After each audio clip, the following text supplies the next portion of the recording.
Divorce is never easy, even if it's amicable. So when it's time to pick your divorce professional, whether it's an attorney or a mediator, that decision will impact you. Hi, I'm Julie. I've been taking the drama out of divorce through mediation for over 25 years. Today, we're going to discuss 6 steps on how to pick a mediator in Oregon. Step number 1. Do you choose an attorney mediator or a certified divorce mediator? Let's get into it. In my world, there are 2 types of divorce mediators.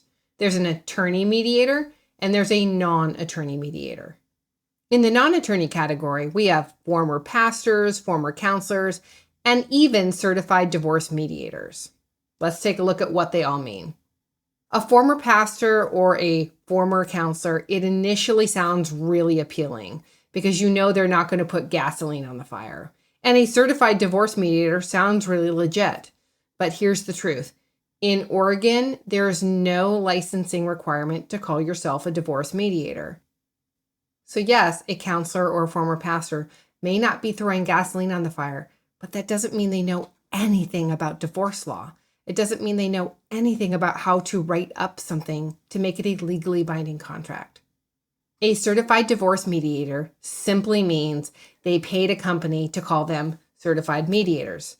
It means they taught them a little bit about divorce, maybe some stuff about the law, maybe not. There's absolutely no standard. It is the wild, wild west out there.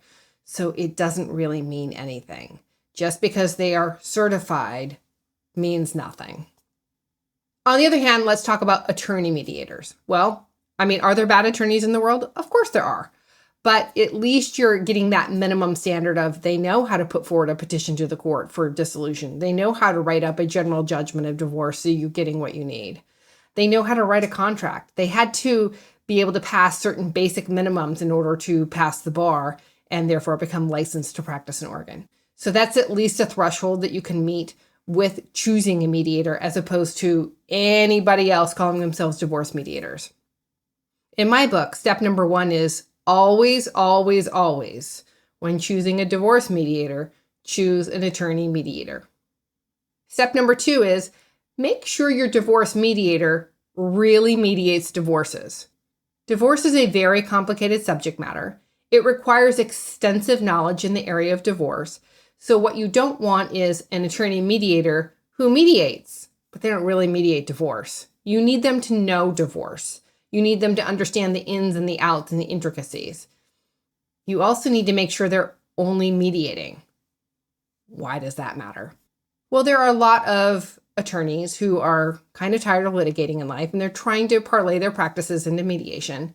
I totally get that. They want to reduce down the stress in their life, etc. It doesn't mean they're great at mediation. And because they're mediating here and there and they're litigating most of the time, their mindset really is about litigation. Remember, litigation is going to court, advocating for one party and one party only. And so if you're in that mindset 80% of the time, is it realistic that you're going to be able to move into a neutral and impartial mindset, a problem-solving mindset of managing 2 people at once to get them to a fair resolution? Or is it more likely that they're going to be in that litigation mindset of do what's best, do what's fair in their mind for their client? So the truth is, if you hire an attorney mediator, make sure you're hiring somebody who's a divorce attorney mediator, and that's all they do. They're not litigating on the side. Step number 3 is make sure your attorney mediator has empathy skills. There are some really great attorney mediators out there who are going to get the job done, but you're going to feel like a truck ran over you. And you want the job done, but you also want to feel heard. You also want to make sure that your attorney mediator understands your position, understands the bases for your position, so that your attorney mediator can help you and your spouse come to a resolution that both you and your spouse feel is fair. What you don't want is somebody who has so much empathy that you're holding hands with each other, singing Kumbaya. They feel you, you feel them, but you're not getting any resolution. You're not getting your problem solved. So you want to have somebody who has empathy, but not so much empathy that that's what the focus is on, as opposed to getting your divorce. Step number 4, therefore, is making sure your divorce mediator has problem-solving skills. We don't want to be singing Kumbaya. We don't want to be steamrolled. We want that sweet spot, that Goldilocks spot of making sure that you feel heard, that there are problems being solved, that the mediator knows all the different options, can educate you up as to the advantages and disadvantages to all these different options that apply to you. And you, by the way, you don't want to hear a whole bunch of options that don't apply to you. You want somebody who's a professional who can hone it down to somewhere between 1 and 5 different options for your situation, advise you about the advantages and disadvantages of all those situations so that you and your spouse can decide what's the right fit for you. So it's that sweet Goldilocks spot of empathy and problem-solving ability. Step number 5 to picking a divorce mediator is understand their fee structure. Now, there are basically 2 different types of fee structures. There's by the hour and there's flat fee. The attorneys and the mediators who charge by the hour sometimes ask for a retainer. Now, a retainer is just a pot of money that the by the hour pulls from. So for instance, if you have a $5,000 retainer, then they will bill by the hour and pull from that retainer. So if they bill $400 an hour, that's about 12 hours worth of work, give or take. 12 hours goes very fast in the world of divorce. So make sure that if you're getting a retainer, it's not on a wing and a prayer and crossing my fingers that this will be all it is, because it's not going to be. Every email, every phone call from both parties is going to be tacked onto that retainer. And you're going to be getting that letter or that phone call, that email quickly saying, we need you to replenish the retainer. So if that is the model you want to be in, just go in with eyes wide open, knowing that the retainer is not a one and done. It is not a flat fee. It is just a deposit to bill against, and then they will ask you to replenish until they're done. Now, the flat fee, on the other hand, that's what I do. I do flat fees for years, probably about 20 years. I billed by the hour. But it took so much data to figure out what are all these different factors that make me spend more time on one case and less time on another. Because the truth is, in my world, I don't care what your income is. I don't care how much assets you have. I care how long it takes me. And so I've learned over the years certain complicating factors determine how much it will take me. And if I'm wrong, I have to eat the bill on that one. And every once in a while I do.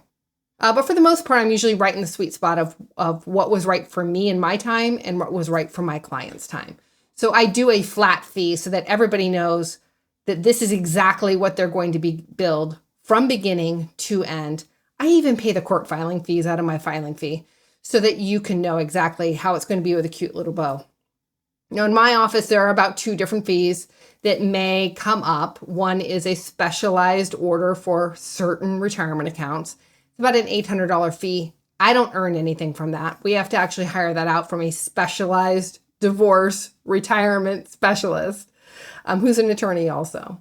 And then sometimes we have to redeed things that might cost about $100 here and there.